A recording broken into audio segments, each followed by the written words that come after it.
My father passed the family business down to me without his knowledge. When I revealed it to them over Thanksgiving dinner, no one was laughing. From the age of 14, I had been the disappointment of the household. My older brother, Kevin, was the star athlete. My sister, Diana, was the pageant queen. I was just the quiet kid who loved numbers. Dad ran a manufacturing plant that his own father had built from scratch. Every Sunday at dinner, he would repeat the word legacy and say that one day Kevin would take over. I would stir the food on my plate while they designed a future that I was excluded from. After high school, Dad called me into his office. "Your brother and sister are really talented. I'll pay for their college. You'll figure it out on your own." I worked 3 different jobs while I was in community college. Then I transferred to a public university on merit scholarships. I studied finance and accounting while Kevin partied hard with a business degree that Dad paid for him. Diana graduated with a communications degree and returned home without paying a cent in rent. After graduation, I joined an investment firm at a salary of $42,000. No one in the family cared. Kevin was named VP of Operations, even though he had 0 experience. Diana became the CMO, which really meant posting Instagram stories twice a week. I worked 80-hour weeks, soaking up knowledge like a sponge, and making connections that no one else knew about. By 28, I had saved enough to start my own investment firm. I called it Everest Holdings. Nothing fancy. Just me and 2 partners in a tiny office. We specialized in buying failing manufacturing companies and turning them around. I knew the world by heart. I grew up hearing my dad talk about it, even though he thought I wasn't listening. 5 years later, Everest Holdings controlled 14 companies and was worth over $200 million. I never mentioned it to my family. They never asked. At every family gathering, Kevin's brilliant leadership and Diana's creative vision continued to be praised while I silently munched on my turkey. Last spring, I learned through industry contacts that Dad's company had recently expanded too quickly, incurred toxic debt, and lost 3 key clients due to late deliveries. The business that had taken my grandfather 40 years to build was bleeding to death. In June, Dad hired a broker to find a buyer. The broker contacted us because Everest had a reputation for rescuing factories. I told my partners that I would handle this transaction myself. 4 months of negotiations with lawyers and middlemen. Dad never knew who was on the other end. All he saw was the name Everest Holdings and an offer of $50 million. It was a fair, even generous, price given the debt we were taking on. On Thanksgiving Thursday, I arrived at my parents' house in the same mood as an 8-year-old. I don't like to brag, Kevin showed up in a BMW that Dad had given him. Diana in a Mercedes, also a fatherly gift. Over dinner, Dad stood up with his wine glass, the way he does when he's about to drop a bombshell. "I have some great news. I sold the company." The room went silent, then erupted. Kevin frowned. "What do you mean, you sold it?" "I was supposed to run it." Dad smiled wearily. "Son, you did what you could, but the company needs professionals. I found a buyer who will keep it alive." Diana leaned in. "How much?" $50 million, Dad replied proudly. Mom let out a little squeal. Kevin's face went through all the colors of the rainbow. Diana even clapped her hands. Dad continued. "Your mother and I will save the money for our retirement and for traveling. You've had enough presents. It's time to stand on your own 2 feet. Kevin turned red, furious. "You're disinheriting us. I said it could be your inheritance if you earned it. You didn't. With your management, we would have been out of business in 2 years. Kevin slammed the table. "This is crazy. Who bought it? Some vulture fund that will destroy our legacy? Everest Holdings, a serious company with a good track record. They pay cash and will keep most of the jobs." I felt every muscle in my body tense. It was time. 8 years working in silence, 5 building an empire from scratch. 4 months negotiating in the shadows. It all came together. I dropped my fork. The clinking sound cut through the air. "I am Everest Holdings." Total silence. Like someone had turned off the world. Mom was the first. "What did you just say?" "Everest Holdings is me. I bought the company.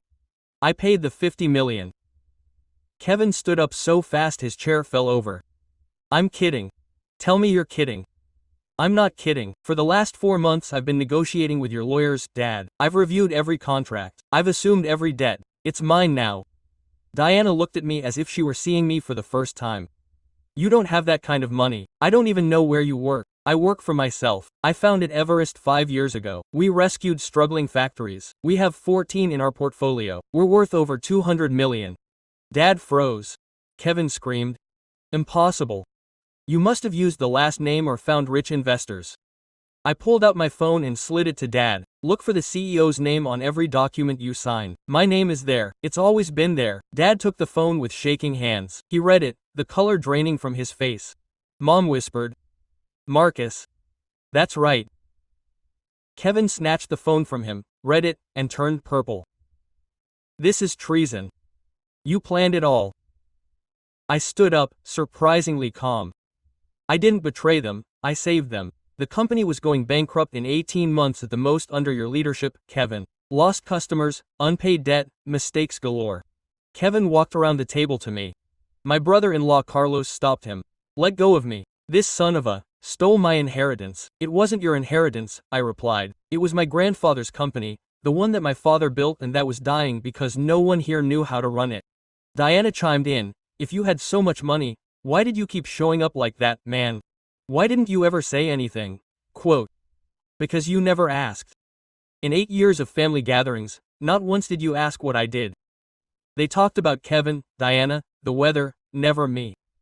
Mom cried. This is cruel.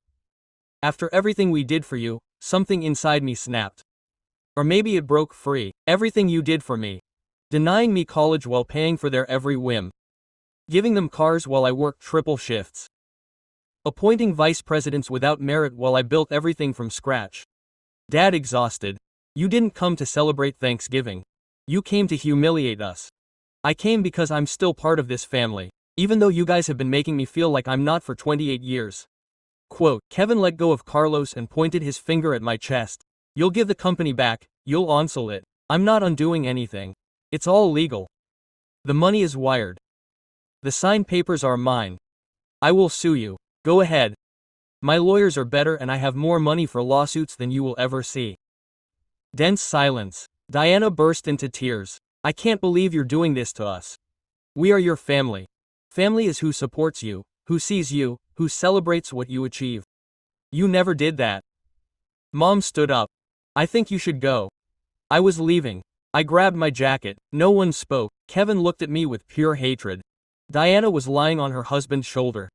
Dad was still staring at the screen of his phone as if the documents could magically change. Mom followed me to the door. Why?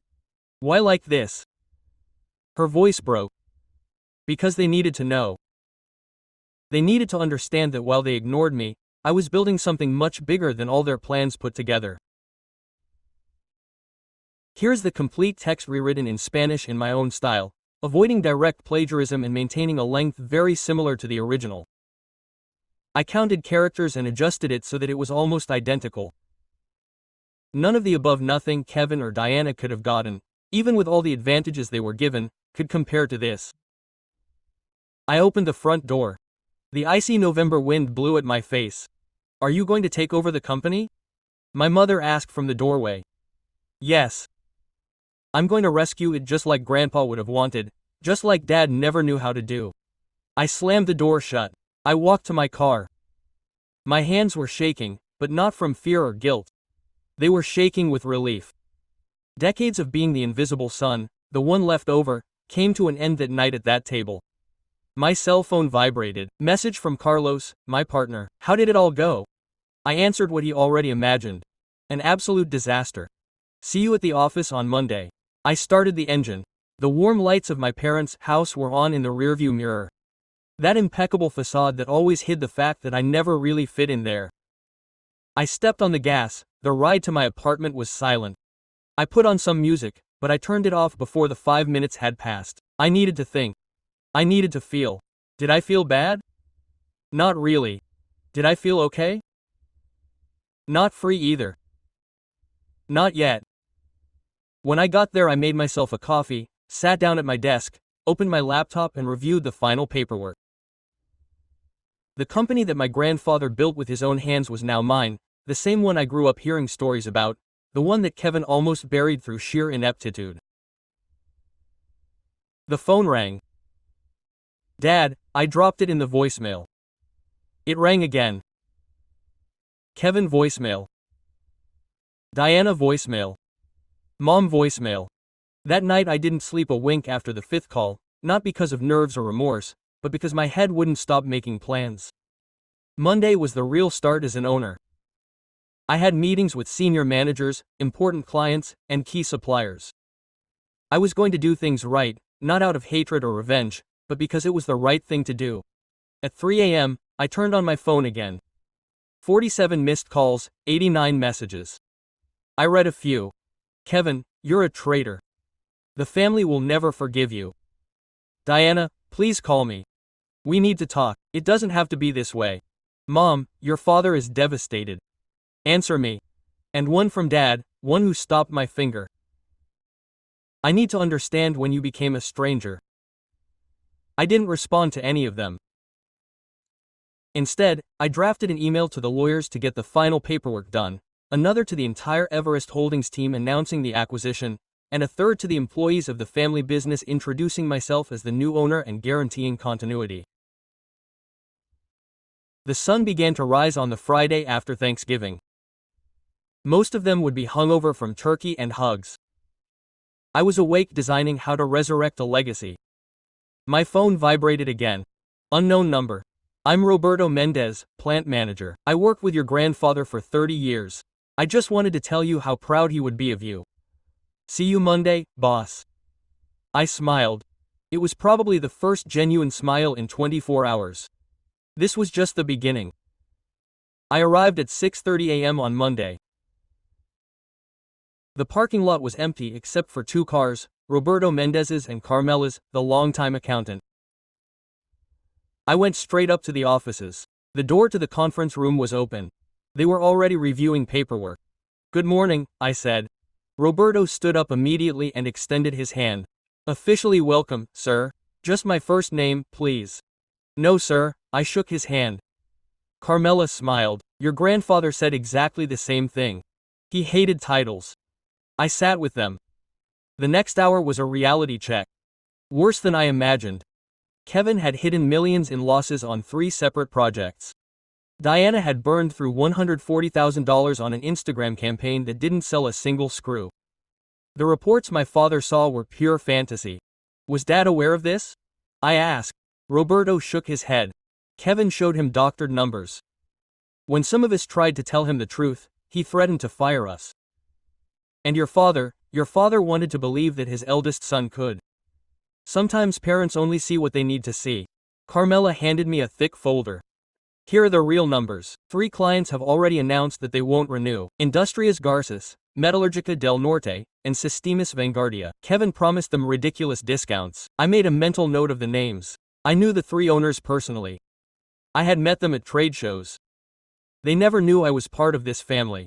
I'll go see them in person. The rest of the staff began arriving at 9 a.m., 87 on the plant floor, 23 in administration. I called a general meeting. At 10 a.m. when I entered the dining room converted into an auditorium, the noise stopped. Some looked at me curiously, others suspiciously. Good morning. From today on, I am the owner, it's me. Some remember me from when I was little when I came with my grandfather, others don't even know who I am. It doesn't matter, we'll get to know each other. An older worker raised his hand. It's true that you fired Kevin. I didn't fire him, but he doesn't work here anymore. He made decisions that put his jobs at risk. I came to fix it. And how do we know that you're not going to close everything down and sell the land? Asked a young woman from quality control. Because I didn't spend a fortune buying this company to demolish it. I bought it because my grandfather founded it and it means something to me. There will be changes, some big ones, but the goal is to grow, not disappear. The questions lasted 40 minutes. I answered them all without beating around the bush. When I finished, several came up to shake my hand. Quote, your grandfather was a good person, one said. Hopefully you'll take after him and not your brother. Quote. That same afternoon the phone started ringing, customers asking about the change of command, suppliers nervous about pending payments, and in the middle of the chaos Kevin called at 3 o'clock. I answered curtly. What do you want? I spoke to Garces. I told him that you're a scammer, that Everest Holdings is smoke and mirrors and that you have no idea about manufacturing. And the one who told you he's going to investigate, well, he already wrote to me. We have an appointment tomorrow. I'm going to show him Everest's complete history. How we rescued 14 similar companies, and I'm going to offer him a decent contract, not the nonsense you signed. Quote. Kevin hung up without saying anything else. Diana opted for public drama. She didn't call. She uploaded a story to Instagram. When greed and betrayal break up a family. Some people forget their roots.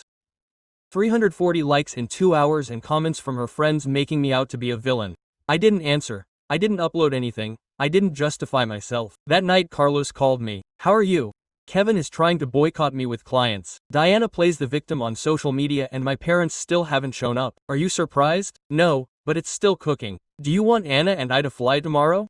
No, I'll solve this myself, but thanks. On Tuesday I met with Garces in his office. They sat down, having a reputation for being tough. Your brother says you're a kid playing at being an entrepreneur. My brother almost killed this company in 2 years. I built a 200 million portfolio in 5.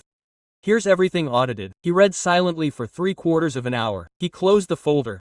Why did you let Kevin lose this if you could have bought it sooner? 4 months ago I didn't even know my father was selling. When I found out, I took action. What do you give me that Kevin couldn't? On-time deliveries, certified quality and an 8% discount instead of the suicidal 15% he promised. Garces smiled for the first time. Your brother didn't understand margins. You do have 3 months to show me that you're not like him. If you comply, we'll renew for 3 years. I left with the first fire out. There were 2 left. That night, a message from Mom arrived. Your father is very ill. Can you come to dinner on Friday? We need to talk as a family, I answered. No. 2 minutes later he called. I didn't answer. He left an audio recording. You can't erase us forever. We are your family, I wrote. You had 28 years to treat me as such. Now I have a company to save. When you're ready to talk for real, without blame or blackmail, let me know. He didn't respond.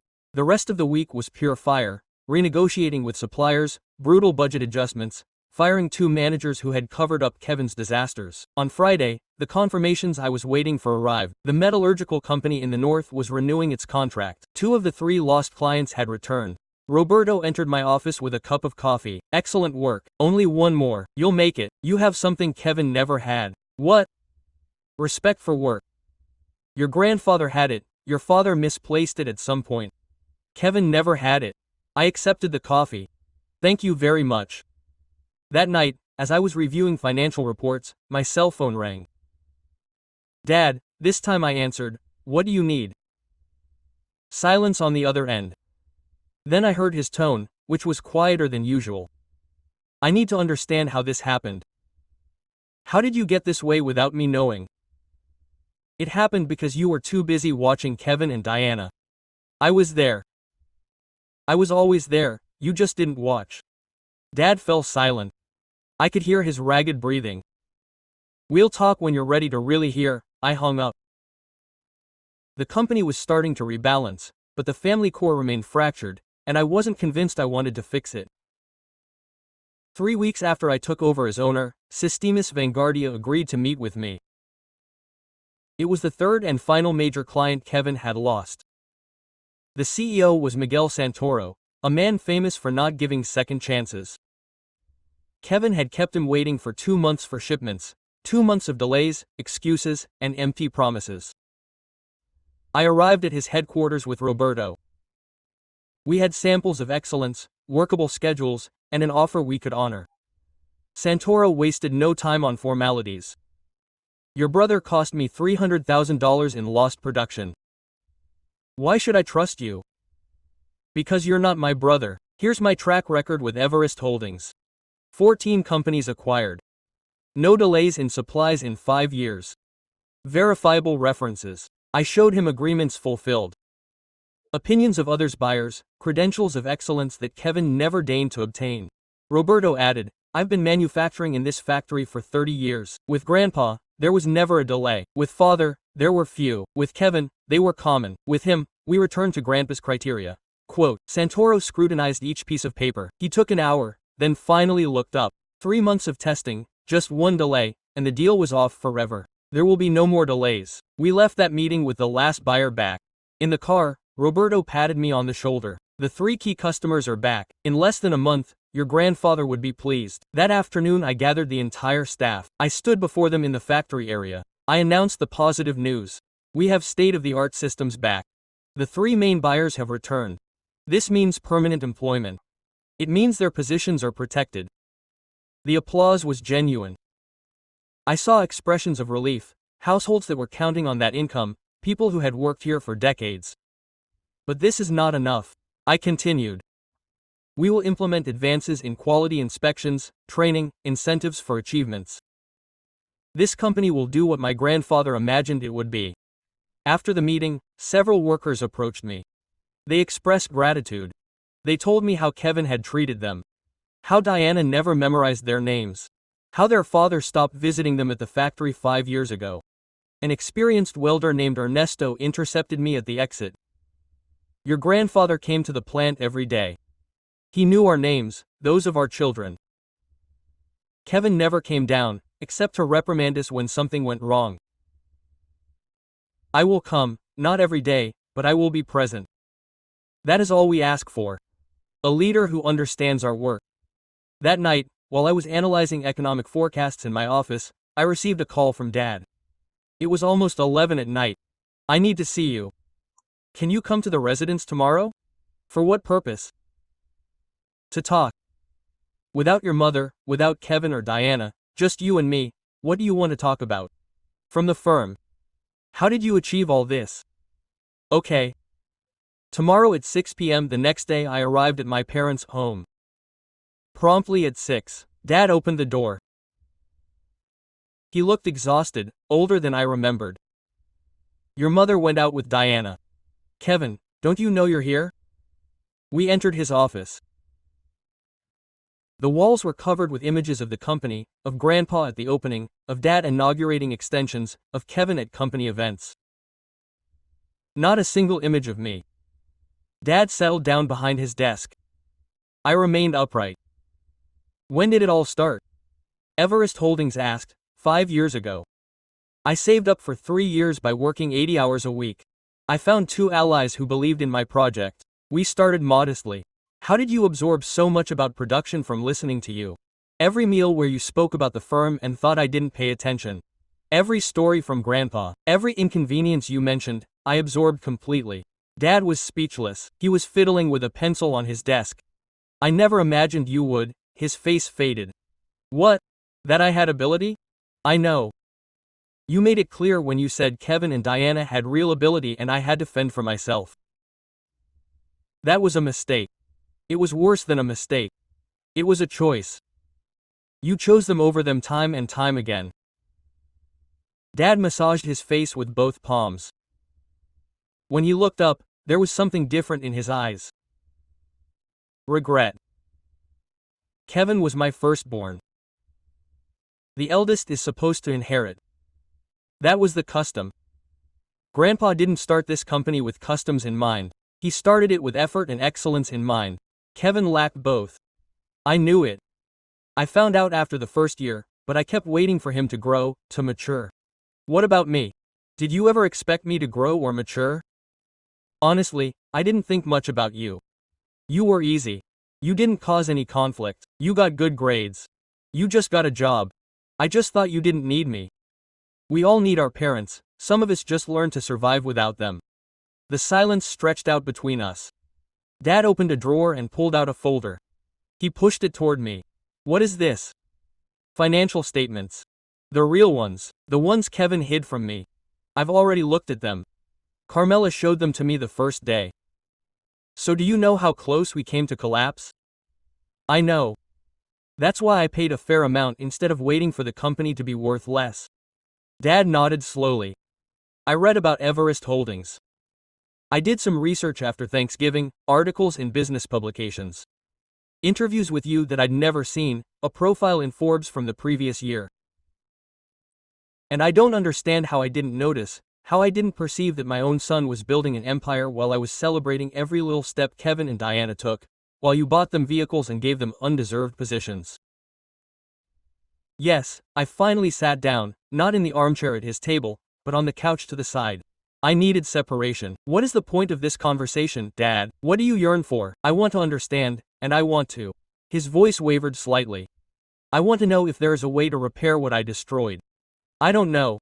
I can't tell you that everything is okay because it isn't. I can't pretend that 28 years of indifference evaporate with an exchange. I don't expect that. I only yearn for a chance. A chance for what? To get to know you. To appreciate who you became when I wasn't watching. I really observed you for the first time in years. Not as the father who let me down, not as the man who neglected me, just as an old man recognizing his faults too late. I'm going to rescue Grandpa's business. I'm going to expand it. And if along the way you want to be present, genuinely present this time, you can try, but I make no guarantees. It's more than I deserve. Yes, it is. I stood up to leave. I stopped at the doorway, Dad. Grandpa noticed me. When no one else did, he noticed me. I wish you had acted the same. I left that dwelling with something unexpected. No, I apologize, but it was a small, delicate beginning, but a beginning nonetheless. 2 months after taking over the reins of the company, I got a call from Carmela at 8 in the morning. Kevin showed up at the factory. He's in the parking lot yelling at the security guards. I'm on my way. I'll be there in 15 minutes. Kevin was at the entrance arguing with the security guard. He wasn't driving the BMW anymore, he was driving an old Nissan with dents. What are you doing here? I came to talk to you. Your security guards won't let me in. You don't work here. You have no reason to come in. I'm related. This firm used to belong to my father. It doesn't belong to him anymore. What do you want, Kevin? His face looked drawn. Dark circles under my eyes, wrinkled clothes. I need a job. I looked at him silently. I waited for him to continue. No one hires me. I looked at 40 firms. When they see that I was a vice president here and you fired me, they assume I did something serious. I didn't fire you. You simply didn't renew your agreement because you were no longer the owner. It's identical. My reputation is ruined. Your reputation is ruined because you lost 3 key buyers and almost sank this firm. That has nothing to do with me. Kevin clenched his fists. Please, I have obligations. The bank took the BMW. My wife mentioned divorce. I need something. What kind of job are you looking for? Anything. Management, supervision, administration. I don't have any management positions, but I need a time supervisor at the factory. Salary $3,200 per month. Hours 6 to 2 p.m. Kevin was stunned. Time supervisor. I was a vice president. You're not a vice president anymore and that's the only position available. Do you accept it or reject it? That's degrading. That's the truth. Workers start at the bottom and work their way up if they prove themselves worthy. You never did because Dad gave you everything without you lifting a finger. Kevin looked at the plant, then at his old car, then at me. When do I start? Monday at 6 a.m. Show up 15 minutes early. Roberto will be your immediate boss. Roberto, the plant manager. Yes. And are you going to treat him with respect or are you leaving that same day? Kevin swallowed. Okay. He left without saying anything else. I watched him drive away in that beat-up Nissan. Part of me felt a deep sense of satisfaction. Another part felt something I'd rather not mention. That same afternoon Diana showed up at my office unannounced. She came in just as my assistant went out to lunch. When you came in, I told the guard I was your sister. He let me in. I leaned back in my chair. What do you want? Diana looked different. No fancy makeup, simple clothes, and a counterfeit designer bag. I lost all my influencer deals. Brands don't want to work with me anymore after what happened. After what? After you posted that photo, I never posted anything about you. Not directly, but when they investigated, they found out that the company I was presenting as a family business now has a different owner, that I never actually worked there, that it was all a facade. It wasn't a lie from you, it was the reality that you chose to ignore. I need money. I have to pay rent. My husband doesn't make enough money. I'm not giving you money, Diana. Her eyes filled with tears. We were always competitive, but we're siblings. That doesn't mean anything. It would mean something if you had ever treated me like one. But you never did. You ignored me completely. You laughed when Dad denied me money for college. You celebrated every gift you and Kevin received while I worked 3 separate jobs to the death. That was years ago and now the consequences are coming. Diana wiped away her tears. So you're not going to help me? I'm going to help you just like you helped me. With nothing. You're going to go out there and get a real job. You're going to learn what it means to work hard for things. That's cruel. That's fair. Diana stood up abruptly. You're going to regret this one day. I don't think so. She slammed the door. 5 minutes later, the phone rang. Mom, what did you tell Diana? She's crying and won't talk. I told her the truth that she needs to get a job. Can't you give her a position there? Doing what? Posting stories on Instagram. This is a factory, not an influencer agency. You're her big brother and we're her parents. But that didn't stop them from denying me everything I needed for years. Mom sighed heavily. Please, she's desperate. Kevin is too. Your father doesn't sleep well. And me, how many sleepless nights did I spend working 3 jobs? How many times have I been desperate and no one cared? You're over it. You're okay now. I'm okay because I fought to be. They can do the same. You can't be this hard on your own family. Something inside me snapped, not from rage, but from sheer exhaustion. Mom, for 28 years you were tough on me, you excluded me, you made me feel invisible. You took away opportunities that you had given to Kevin and Diana without hesitation. And when I finally made it on my own, Kevin tried to bring me down and Diana called me greedy on social media. So don't give me any stories about being hard on family. Silence on the other end. I heard her ragged breathing.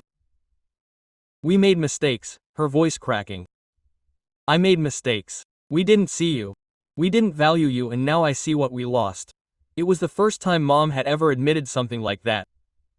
I appreciate you saying it, but it doesn't erase what happened, nor does it obligate me to save Kevin and Diana from the consequences of their own decisions. So what do we do? Let them learn. Kevin starts Monday as a shift supervisor. He'll be making $3,200 a month. If he works hard, he can move up. Diana needs to find a real job and you guys need to stop shielding her from reality. Mom cried silently. She didn't speak for a full minute. You can come to dinner this Sunday. Just the 4 of us, no Kevin or Diana. Why? To try to rebuild something, even if it's just a little bit. I thought about it. I didn't want to, but a tiny part of me, the kid who still yearned for his parents' approval, said yes. Okay, but if this turns into a conversation about forgiving Kevin and Diana, I'm getting up and leaving. It won't be like that, I promise. I'll see you Sunday. I hung up and stared out my office window at the city. The company was growing, the numbers were up, the customers were happy, the employees respected me, but the family was still a mess. And for the first time I wondered if I really wanted to fix it or if it was better to leave it broken the way it was. At 5:45 a.m. on Monday, Kevin arrived at the plant. He was wearing jeans and a work shirt. No fancy suits. Roberto was waiting for him at the door. Good morning, follow me. Kevin saw me watching him from the second-floor window. He didn't say hello, he just followed Roberto to the production area. Over the next few days I received reports. Kevin arrived on time. He obeyed orders, he didn't talk back. The workers looked at him with a mixture of satisfaction and curiosity. On Thursday, Roberto came into my office. Your brother is complying. He's not causing any problems. He does what he's asked. Any complaints from the staff? None. I think they enjoy watching him sweat like they sweat every day. And how does he look? Tired, quiet, very different from the one who shouted orders 4 months ago. Good. On Sunday I arrived at my parents' house at 7 at night. The table was set for 4. Mom had cooked. Dad opened the door. Thanks for coming. Dinner was simple. Roast chicken, vegetables, rice. A far cry from the hearty dinners of yesteryear, with turkey and 1,000 side dishes. We sat down. The silence was heavy. How's the business doing? Dad asked. Good. We got our 3 big clients back. Sales are up 23% in 2 months. I hired 5 new people. Everything's on schedule. Dad nodded. I heard Kevin is working there. Yeah, as a shift supervisor. How's he holding up? Roberto says he's doing well. No complaints so far. Mom chimed in. He's devastated. He comes home exhausted and barely speaks. That's what happens when you get your first real job in your life. The comment hung in the air. No one contradicted him. Diana got a job, Mom said, working in a clothing store as a sales clerk. I'm glad. She makes minimum wage. She's having a hard time. We all started out that way. I made that much and less for years. Dad put down his fork. I know I have no right to ask you for anything, but could you consider giving Diana a management position in the company? No, Dad.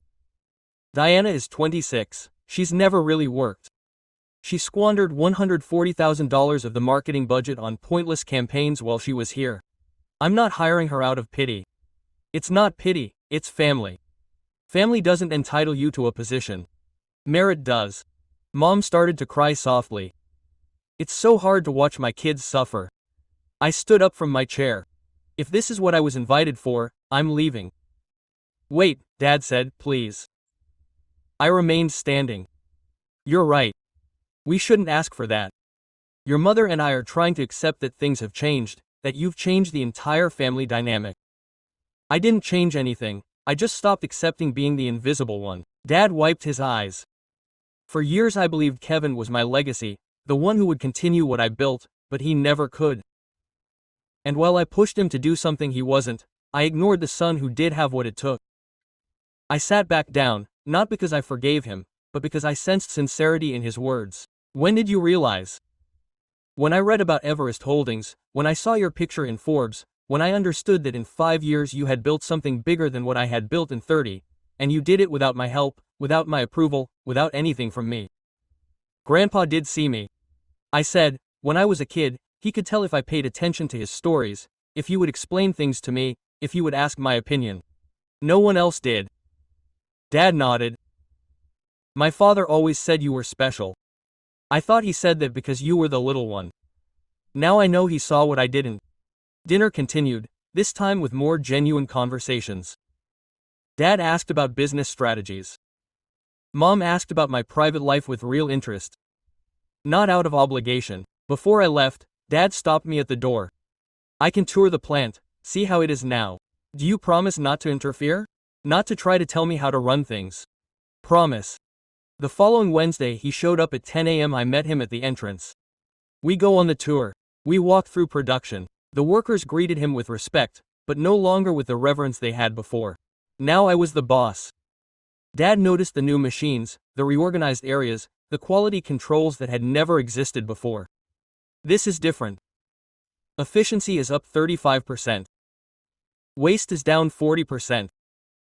Employees get bonuses for performance. He saw Kevin supervising a team in assembly. Kevin saw him but didn't come over, just nodded from a distance. How is he really doing? Dad asked. He's learning. For the first time, he understands what real work is like. Do you think he can move up? If he shows it, yes, but I'm not going to give it to him for free. Dad nodded. Fair enough. In my office, I showed him the financial statements, the projects in progress, the growth plans. Are you going to double the size of the company in 2 years if everything goes according to plan? Of course you will. Dad looked out the window at the factory. Your grandfather would be proud. I am. Those were the words he had been waiting to hear for 28 years. Now that I was listening to them, the explosion of joy I had dreamed of as a child didn't come. I felt something calmer, more adult. Thank you. I know I don't deserve it. I know I was late, but I want to be here from now on. Not as a boss, not as an owner, but as a father. You can try.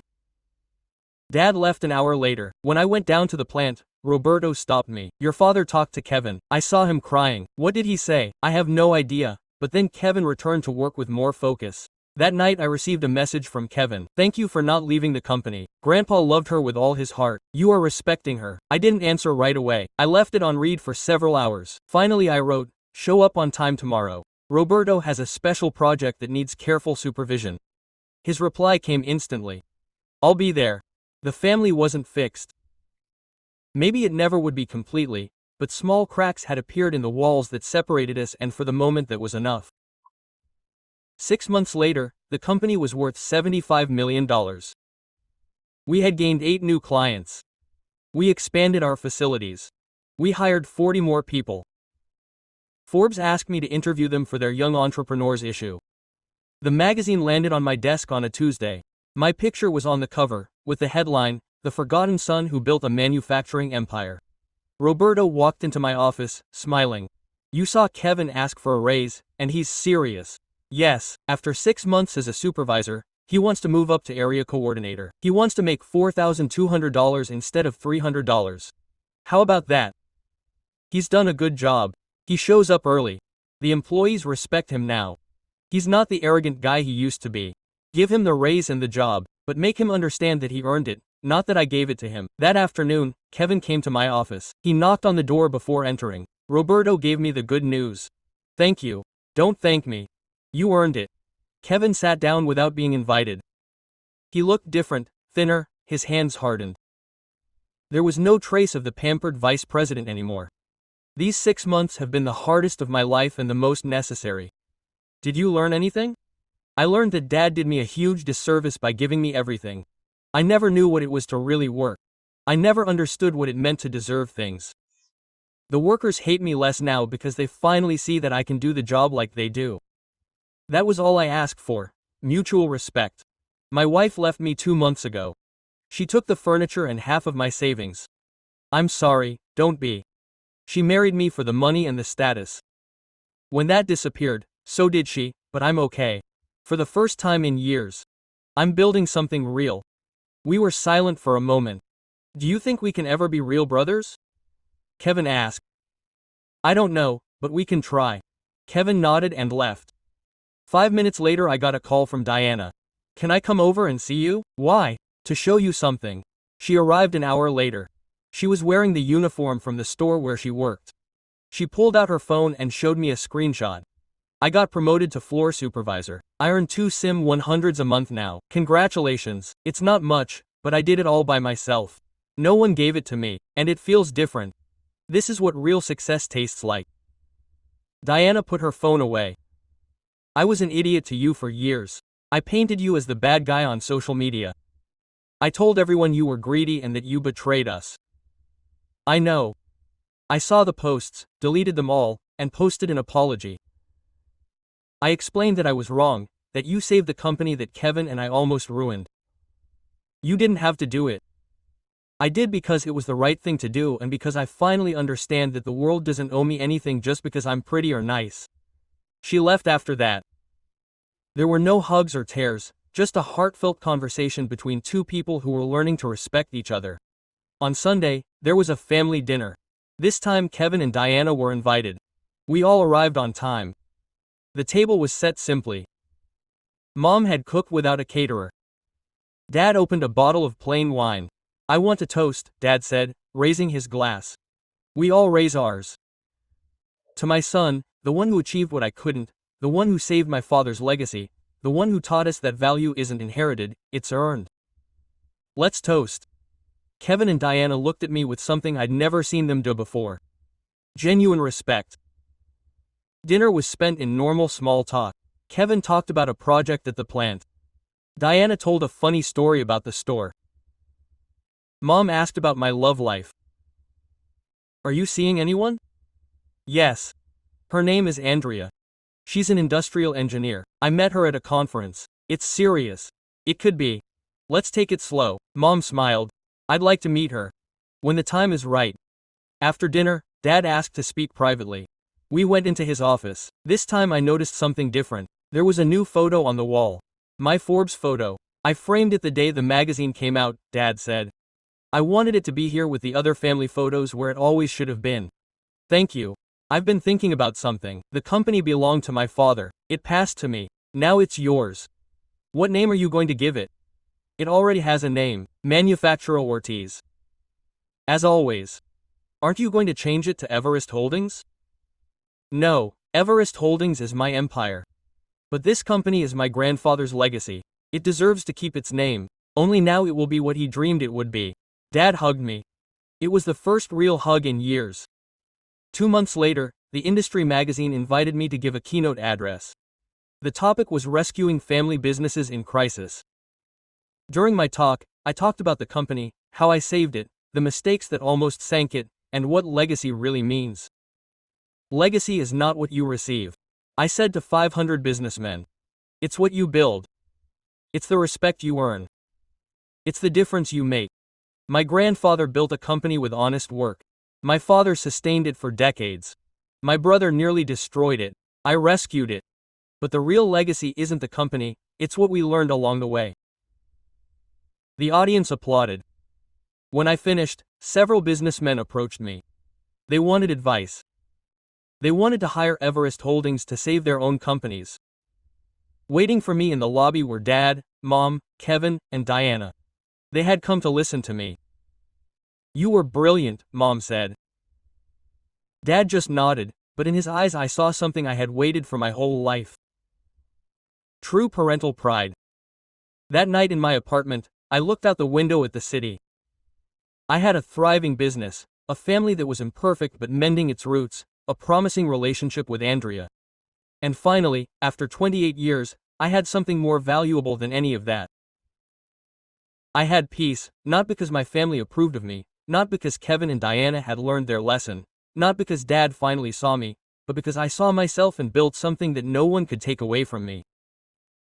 Grandpa's legacy was safe. The company was flourishing and I, the forgotten son, had proven that true power comes not from what you're given, but from what you build with your own hands. Yeah,